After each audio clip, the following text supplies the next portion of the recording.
یوں تو ماشاءاللہ آپ لوگ باقاعدہ ایک نصب العین رکھتے ہیں اور اسی مقصد کے ساتھ آپ اس تحریک سے وابستہ ہوئے ہیں، اور اس لحاظ سے ہم دیکھیں تو ہماری ذمہ داریاں بہت بلند ہیں۔ ہم جن راہوں پہ چلتے ہیں وہ راہیں ہم سے قربانیاں مانگتی ہیں، قربانی جان کی، قربانی مال کی، قربانی ہر اس چیز کی جو ہمیں محبوب ہے۔ ان تمام چیزوں کو ہم اللہ کے لیے قربان کرنے کے لیے آمادگی اگر رکھتے ہیں تو ہی کامیابی کے دروازے ہمارے لیے کھلتے ہیں۔ تو جہاں ہمارے پاس ایک نصب العین ہے، ایک میقاتی منصوبہ ہے، دستور ہے، ایک اسٹرکچر ہے جس کے ساتھ میں ہم بن کر کام کرتے ہیں،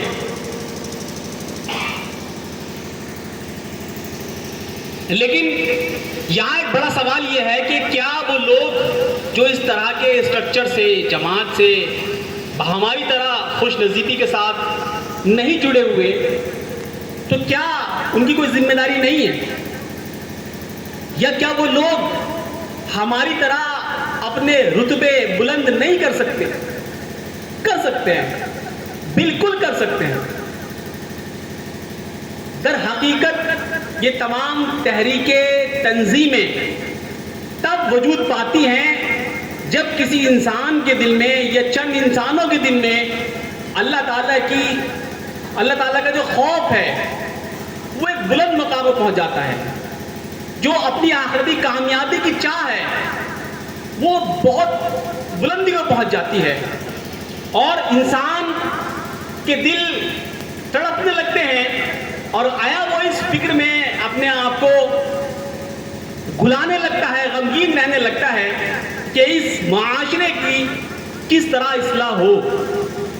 تاریخ میں ہم پڑھتے ہیں، سیرت میں رسول اللہ صلی اللہ علیہ وسلم کی زندگی کا بھی ہم مطالعہ کرتے ہیں، ہم یہ بھی جانتے ہیں کہ جب اللہ تعالیٰ نے آپ کو باقاعدہ نبی بنا دیا اور آپ کے اوپر یہ ذمہ داری عائد کر دی کہ یہ دین آپ نے لوگوں کو پہنچانا ہے، یہ دین آپ نے لوگوں کو بتانا ہے، رسول اللہ صلی اللہ علیہ وسلم پر اس ذمہ داری کا، یا کہہ لیجیے لوگوں سے محبت کا، ان کی ہمدردی کا ایک ایسا جذبہ سوار تھا کہ اللہ تعالیٰ کو کہنا پڑا کہ اے نبی، ہدایت دینے والے تم نہیں ہو، ہدایت تو ہم دیتے ہیں، اور اگر تم اپنے آپ کو اس غم میں ہلاک نہ کرو کہ یہ لوگ ایمان نہیں لاتے، اور اگر تم پھر بھی نہیں مانتے تو کیا کر سکتے ہو؟ کر لو جو کر سکتے ہو آپ۔ تو کوئی بھی انسان جو ایمان لاتا ہے در حقیقت اس کے دل کی کیفیت ویسی ہی ہوتی ہے جیسے رسول اللہ صلی اللہ علیہ وسلم کی تھی اور صحابہ اکرام کی تھی۔ اس دین کا بنیادی جذبہ ہی یہ ہے، وہ ہمارے اندر ودیت کر دیا گیا ہے۔ جب ہم اس کو دین اسلام کی طرح پہچان لیتے ہیں تو پھر وہ ہلوڑے مار کر باہر آتا ہے، اور جب وہ باہر آتا ہے اور اپنے رنگ بکھیرتا ہے تب اس طرح کی تحریک اسلامی وجود پاتی ہیں۔ یہ جملے جو میں نے کچھ ادا کیے ہیں ان کا مقصد کہنے کا یہ ہے کہ انسان کی زندگی میں سب سے عظیم اور بہترین چیز جو ہے وہ فکر آخرت ہے۔ جس کے دل میں اس بات کی فکر بیٹھ گئی کہ ان قریب موت آنے والی ہے، اور وہ دن بھی آنے والا ہے جب اللہ تعالیٰ مجھ سے میری 50، 60، 70 سال کی زندگی کا حساب لے گا، اور اس دن میرے ہاتھ، میرے پیر، میری آنکھیں، میرے کان، جسم کا ہر حصہ گواہی دے گا، یا تو میرے خلاف یا میری موافقت میں۔ اگر میں نے اپنے اعضاء سے اللہ تعالیٰ کی جو نعمتیں مجھے حاصل ہوئی ہیں اس کی خلاف ورزی کی ہے، پھر یہ تمام اعضاء میرے خلاف اللہ تعالیٰ کے بارگاہ میں گواہی دیں گے اور کہیں گے کہ یا اللہ، اس نے ہم سے جبراً تیری مرضی کے خلاف کام لیا۔ وہ زندگی کوئی ایسی زندگی بھی نہیں کہ دنیا میں ہم 10 سال 15 سال بیمار رہے، بیٹھتے رہے، فالج رہا، پھر کبھی ٹھیک ہو گئے، نہیں۔ وہاں کا فیصلہ ہمیشہ ہمیشہ کا فیصلہ ہے. وہاں کی کامیابی ہمیشہ ہمیشہ کی کامیابی ہے, وہاں کی نعمتیں ہمیشہ ہمیشہ کی نعمتیں ہیں. تو انہی نعمتوں کا شوق, اسی سزا کی فکر جب کسی انسان کے دل میں بیٹھ جاتی ہے تو پھر اس کو نیند نہیں آتی, اس کا دل بے چین رہتا ہے کہ کس طریقے سے میں انسانوں کی فلاح کا کام کر سکتا ہوں. در حقیقت یہی وہ کام ہے جس کو کر کے انسان اپنی عقل بنا سکتا ہے. اس گفتگو سے میں یہ کہنا چاہتا ہوں کہ محض تنظیم اسلامی سے جڑ کر کامیابی نہیں ہوگی. اللہ کے نزدیک وہ لوگ بھی کامیاب ہیں جو کسی جماعت سے تعلق نہیں رکھتے, اور اللہ کے نزدیک وہ لوگ بھی کامیاب ہیں جو کسی جماعت سے تعلق رکھتے ہیں, بشرطے کہ یہ دونوں لوگ اللہ تعالیٰ نے جو انہیں احکام دیے ہیں اس کو کرنے کے لیے صبح شام اپنی اس میں صرف کر رہے ہوں. البتہ ہم یہ جانتے ہیں کہ دین اسلام اجتماعیت کا دین ہے, اور اجتماعیت کا تقاضا یہ ہے کہ ہم جب اللہ کے دین کے راستے میں بھی جد و جہد کریں, مل کر کریں, تاکہ نتائج بھی ہمارے بڑے ہو سکیں. لیکن آج ہم یہاں اس پروگرام میں آئے, 24 گھنٹے رہیں گے یا اس کے علاوہ اپنی گھر کی زندگی مصروف رہیں گے, لیکن وہ فکر آخرت اگر دل سے ہٹ گئی تو اس پروگرام کا کوئی فائدہ نہیں ہوگا. آج جس دور میں ہم رہتے ہیں جہاں آئے دن ہمارے سامنے ایسے مناظر, ایسی ویڈیوز, ایسی خبریں آتی رہتی ہیں کہ جن کو دیکھ کر ہمارے دل تڑپ اٹھتے ہیں. کہیں ہمیں لگتا ہے کہ ہمارے نوجوان بے بسی کا شکار ہیں, کہیں ہمیں لگتا ہے کہ ہماری مائیں اور بہنیں کسی خاص طرح کی سازشوں کا شکار ہیں, کہیں ہمیں لگتا ہے کہ ہمارے حالات تو بڑے خراب ہیں, کہیں ہم یہ دیکھتے ہیں کہ ہمارے جو بچے ہیں یا ہمارے نوجوان ہیں انہیں پتہ ہی نہیں اسلام کیا ہے. وہ آئے دن کہتے ہیں کہ میں تو ایتھیسٹ ہوں. اگر یہ صورتحال سماج میں ہو تو پھر وہ انسان قطعاً کامیاب نہیں ہو سکتا جو یہ تمام چیزیں دیکھے اور ان کو تبدیل کرنے کی جدوجہد نہ کرے. یہ جدوجہد ہم پہ عائد ہوتی ہے پہلے ہماری ذات سے. سب سے پہلے سوال میری ذات کا ہوگا, میں اپنی ذات پر اللہ کے احکام لاگو کروں, پھر اپنے گھر میں لاگو کروں, پھر ساتھ میں اپنے پڑوس میں, اپنے خاندان میں, اپنے محلے میں, اور پھر دنیا ہمارے سامنے موجود ہے. صرف پروگرام سامنے رکھ کر مجھے پروگرام پورے کرنے ہیں, 10 لوگوں کی رپورٹ دینی ہے, 20 لوگوں کی رپورٹ دینی ہے, در حقیقت اس سے اللہ تعالیٰ کے نزدیک کامیابی نہیں ہوتی. ہمیں جتنی بڑی جنت چاہیے اتنا ہی بڑا ہمیں اس دنیا میں کام انجام دینا ہوگا. اس کے لیے ہم یہ نہیں کہہ سکتے کہ میں نے اتنا کام کر لیا, میں نے ذمہ داری پوری کر لی.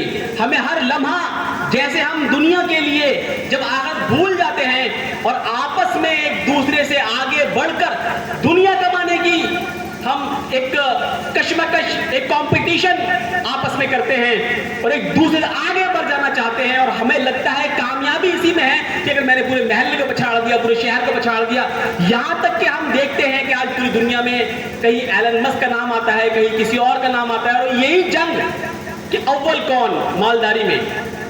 تو جس طریقے سے اس دنیا کو ہمیں کوئی لمٹ ہم نہیں چاہتے, اسی طریقے سے وہ آخرت ہمیشہ ہمیشہ کی جو آخرت ہے اس کی بھی کوئی لمٹ ہمارے دل میں نہیں ہونی چاہیے. جب لمٹ نہیں ہوگی تبھی انلمیٹڈ کام کریں گے, لیکن جب جذبے یہ ہوں گے کہ اللہ رحمان ہے, اللہ رحیم ہے, معاف کر دے گا, پھر دراصل یہ راستہ ایک طریقے سے بھٹکاؤ کا ہے, شیطان کے دھوکے کا ہے. جب ہمیں لگے گا کہ چلو اللہ تو نقطہ نواز ہے, غلطی کی وہ معاف کر دے گا, گویا کہ ہم پہلے سے یہ مائنڈ بنا کے بیٹھے ہیں گریس پہ پاس ہو جائیں. اب گریس ملنا یا نہ ملنا یہ سامنے والے کے ہاتھ میں ہے. گویا کہ آپ نے سرنڈر کر دیا, آپ نے چھوڑ دیا. اگر میں اسکول کی بات لوں کہ شاید میرے تو 100 میں 33 نہیں بن رہے, 28 بن رہے, ہو سکتا ہے کہ 5 کا گریس مل جائے. 5 کا گریس ملے گا یا نہیں ملے گا یہ نظم طے کرے گا, اسکول طے کرے گا, ٹیچر طے کرے گا, بٹ آپ فیل ہیں. اب وہ ذرا امیجن کیجئے وہ دنیا جو ہمیشہ ہمیشہ کی ہے, کیا اس کو بھی ہم گریس میں حاصل کریں گے؟ کہ ایمان کا یہی تقاضا ہے؟ اگر نہیں تو پھر وقت ہے, ابھی زندگی ہے, جائزہ لیجئے اور سکون سے نہ بیٹھیے. جب آپ سماج میں دیکھیں کہ سماج میں بے چینی ہے, بے حیائی ہے, بے شرمی ہے, شراب عام ہے, جوا عام ہے, نشہ عام ہے, بیاج عام ہے, شوہر بیوی میں اختلاف عام ہے, طلاق عام ہے, بھائی بھائی سے لڑ رہا ہے, ہر طرف فساد نظر آ رہا ہے, تو اس کا ایک مطلب یہ بھی ہے کہ آپ کے پاس جنت کمانے کے مواقع بہت زیادہ ہیں, کام بہت زیادہ ہے جو کرنا ہے. جتنا کرو گے اللہ تعالیٰ کے نزدیک اتنا ہی زیادہ بڑا اجر پاؤ گے. تو میری یہ تمام جو گفتگو ہے, اس سے در حقیقت میں نے یہ بات آپ کے سامنے, آپ کے ذہنوں میں ڈالنے کی کوشش کی ہے, آخرت کے معاملے میں کبھی مطمئن نہ ہونا کہ بس میں نے نماز کا پابند میں 5 ٹائم کا ہوں, شراب تو پیتا نہیں ہوں, میں جوا میں نہیں کھیلتا ہوں, میں تو اچھا ہوں, مجھے کیا کرنا ہے. جب بھی یہ خیال آئے رسول اللہ صلی اللہ علیہ وسلم کے کسی بھی صحابی کو اٹھا کے دیکھ لینا اور آپ دیکھ لینا وہ کبھی بھی مطمئن نہیں ہوتے تھے.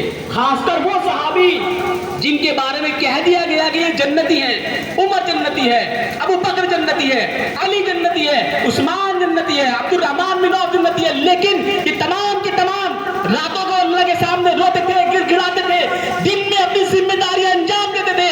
جب تک یہی حال ہمارا نہیں ہوگا ہم جنت میں ہرگز نہیں جائیں گے.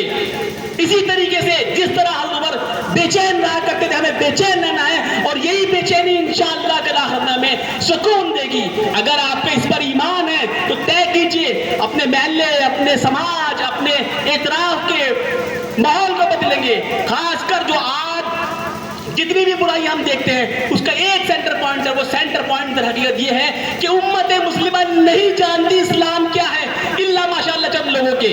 اسلام کے نام پہ مختلف دھوکے ہمارے ذہنوں میں ہیں.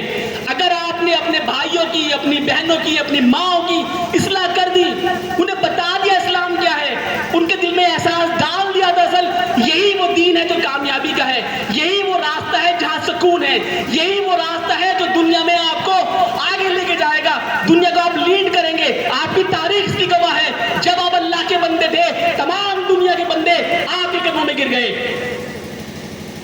یہی میری آپ سے گزارش ہے, کبھی مطمئن مت ہوئیے, آخرت ایسے کمائیے جیسے دنیا کے اندر آخرت کو بھول کر جینے والے لوگ کماتے ہیں.